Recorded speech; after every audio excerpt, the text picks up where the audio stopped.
varias ocasiones en el Santo Evangelio se acercan a Jesús para preguntarle cuál es el mandamiento principal de la ley. Y Jesús le responde, conforme Dios así se había revelado ya en el mismo Antiguo Testamento. En el primer mandamiento, amarás al Señor sobre todas las cosas y al prójimo como a ti mismo, se encierra toda la ley. Es una cuestión que principalmente al grupo de los fariseos les preocupaba. Ellos que buscaban cumplir la ley de Dios, pero que tenían tantos preceptos, tanta minuciosidad en el cumplimiento de la ley, que les llevaba muchas veces a detenerse en el detalle y a no comprender el motivo de todo. Pues aquellas mismas leyes que practicaban de purificación, de prohibición de ciertas acciones en el día del sábado, etc., todo ello tiene su raíz, su motivo, su razón de ser en el mandamiento de amar a Dios sobre todas las cosas. ¿Qué nos dice el Catecismo acerca de este mandamiento? Nos dice que en este mandamiento de amar a Dios se contiene el mandato, la obligación que tenemos como bautizados de guardar y cultivar las virtudes teologales que han sido infusas en nuestra alma el día de nuestro bautismo. Virtudes teologales que nos permiten relacionarnos con Dios nuestro Señor y que hacen que en nosotros se acreciente la vida sobrenatural de la que ahora gozamos en parte, pero que se nos dará en plenitud en la vida eterna. Por eso, la peregrinación del hombre sobre la tierra se mantiene en esta vivencia de las virtudes teologales. ¿Cuáles son? La fe, la esperanza y la caridad. La fe por la cual creemos en Dios y en todo lo que Él nos ha revelado.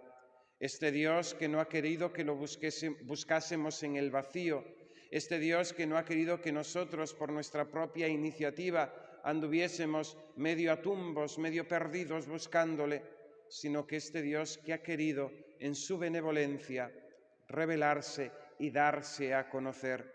Y así Dios nuestro Señor proyectó esa historia de salvación desde el mismo tiempo en que nuestros primeros padres pecaron. Dios prometió un Salvador, ese descendiente de la mujer que aplastaría la cabeza de la serpiente.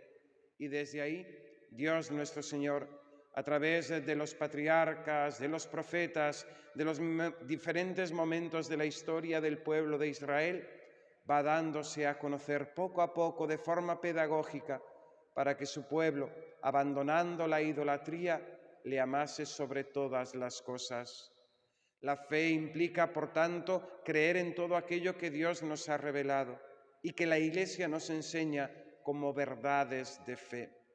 Podemos preguntarnos dónde está aquello que estudiábamos en el catecismo. ¿Ya lo hemos olvidado o de vez en cuando recordamos esas verdades de nuestra fe? ¿Dónde está esa obligación que el apóstol San Pedro nos dice en su carta cuando nos dice: dad razón de vuestra esperanza, responded a quienes os preguntan sobre las razones de vuestra fe? Tenemos el deber de conocer nuestra fe, de profundizar en ella, en esas verdades que nos han sido enseñadas desde niños, para comprenderlas mejor, para vivirlas mejor y para que se conviertan en verdades que nos den vida, vida sobrenatural y vida abundante. El estudio del catecismo, el estudio de las verdades de fe, la lectura espiritual que hemos de hacer, el cultivo de nuestra inteligencia con respecto a la fe, es una obligación que hemos de cumplir, cada uno según su medida y sus posibilidades, pero todos en definitiva tenemos esa obligación. Las verdades de la fe no es una ciencia reservada para los teólogos o los clérigos, sino que todos nosotros cristianos tenemos ese deber de cultivar la virtud de la fe, conociendo cada vez más profundamente esas verdades acerca de Dios, acerca de la creación, acerca de nosotros mismos, pues conociendo a Dios nos conocemos también a nosotros. Era esa sentencia de San Agustín: conocerte a ti, Dios mío, y conocerme a mí. Cuanto más conozco a Dios, más me conozco yo también, y cuanto más me conozco yo, también conozco a Dios nuestro Señor. Hemos de cultivar la fe y hemos de rechazar todo aquello que va contra la fe, aquellas dudas involuntarias ante las verdades de la fe. Hoy nuestro siglo es el siglo de la soberbia. El hombre moderno se ha constituido como Señor Dios de todas las cosas, e incluso entre los católicos nos presumimos presuntamente de querer dictaminar cuáles son las verdades de fe que debemos creer y las que no debemos creer. Es lo que llamamos dudas voluntarias. Yo, que Dios sea omnipotente, lo creo. En cambio, que Dios haya ordenado este mandamiento que no me va tanto, que no me gusta tanto, que no me agrada, pues lo rechazo.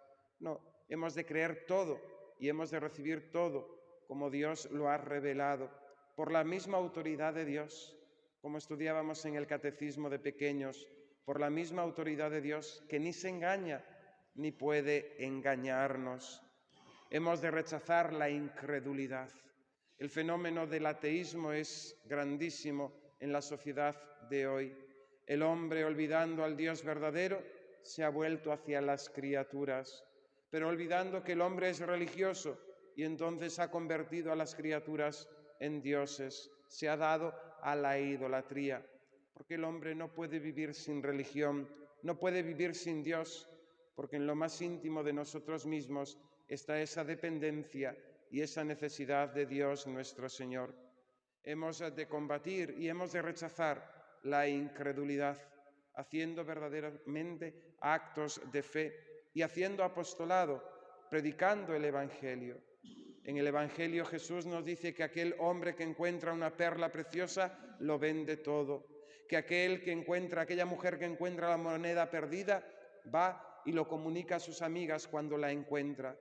Si nosotros consideramos nuestra fe como un tesoro, como una verdadera perla preciosa, necesariamente nos sentimos obligados a comunicarla, a entregarla, a decirla a nuestros semejantes, a aquellos que viven con nosotros. Lógicamente, hemos de rechazar las herejías, los errores contra la fe, como también la apostasía, que es la negación de la fe, como también el cisma, que es apartarse de la verdadera Iglesia, que es la Iglesia católica, bajo el cayado de Pedro, el Papa. Y todo ello para mantenernos en la fe recibida, y esto es amar a Dios nuestro Señor. La segunda virtud teologal es la esperanza, por la cual todo lo esperamos de Dios, y sobre todo la bienaventuranza eterna. Es el premio reservado a aquellos que en esta vida han amado a Dios sobre todas las cosas, el gozar para Dios, con Dios para siempre. Lo celebrábamos el Día de Todos los Santos.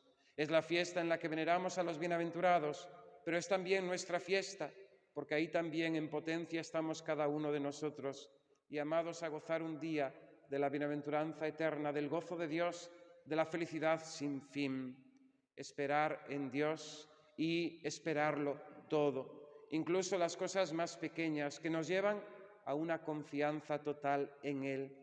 En medio de nuestras tribulaciones, de nuestros trabajos, de nuestros sufrimientos, de nuestras necesidades, ¿a quién vamos a acudir? Diremos como San Pedro: Señor, ¿a quién vamos a acudir si tan solo tú tienes palabras de vida eterna?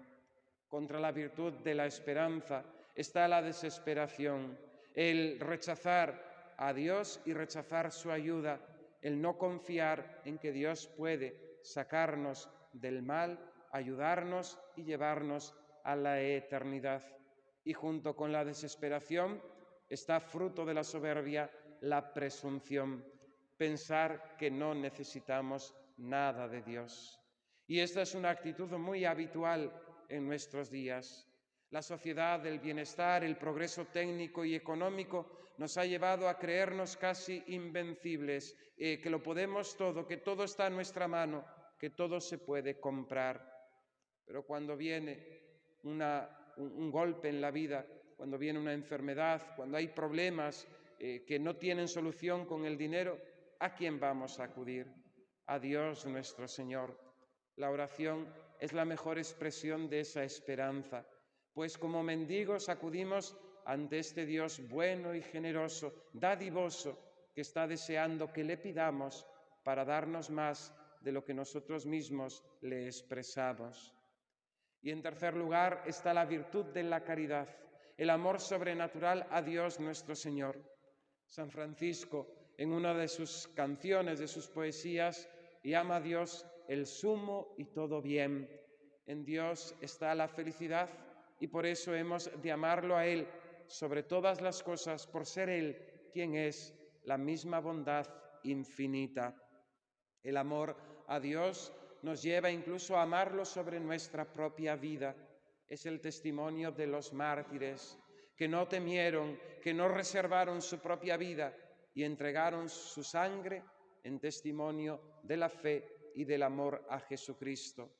Antes morir que pecar, decían los santos, y es una máxima que debíamos tener grabada en nuestro corazón, una máxima que nos llevaría a vivir solamente buscando agradar a Dios y apartándonos de todo aquello que sabemos que le desagrada. Pues como hemos leído en el Aleluya del versículo, esas palabras de Jesús: el que me ama guarda mis palabras y el que ama a Dios no peca, nos dice la Escritura. Como fruto de la caridad, del amor a Dios, hemos de rechazar también la indiferencia ante Él. Bien sabemos lo que duele en las experiencias de trato personal, de convivencia, cuando ante otros somos indiferentes o cuando nosotros tenemos que sufrir esa indiferencia, que les dé igual nuestro sufrir o nuestra situación ante aquel que está por encima de nosotros o de quien esperamos algún bien. Esa misma actitud se puede dar con respecto a Dios. El indiferentismo religioso que hoy se vive es manifestación de esta falta de amor a Dios nuestro Señor. Asimismo, la tibieza y la pereza espiritual que nos llevan a ser retardados en el servicio de Dios.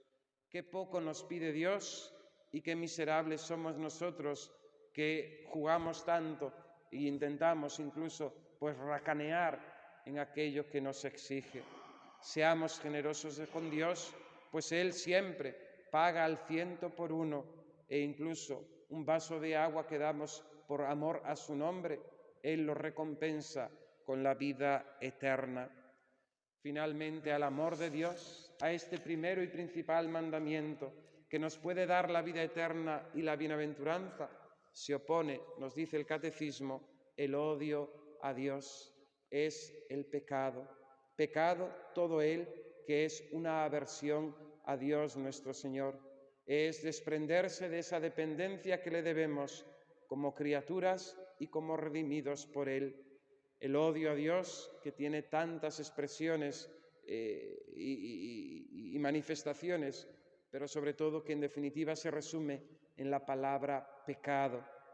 Como cristianos, si queremos amar a Dios sobre todas las cosas, hemos de rechazar todo aquello que sea pecado y vivir bajo el cumplimiento de su ley, pues como dice la misma Sagrada Escritura, dichoso, feliz, bienaventurado el hombre que cumple la ley del Señor. Sus días en esta vida serán descanso y regalo, y le esperará después de la muerte la bienaventuranza y el premio de la recompensa eterna. Que así sea.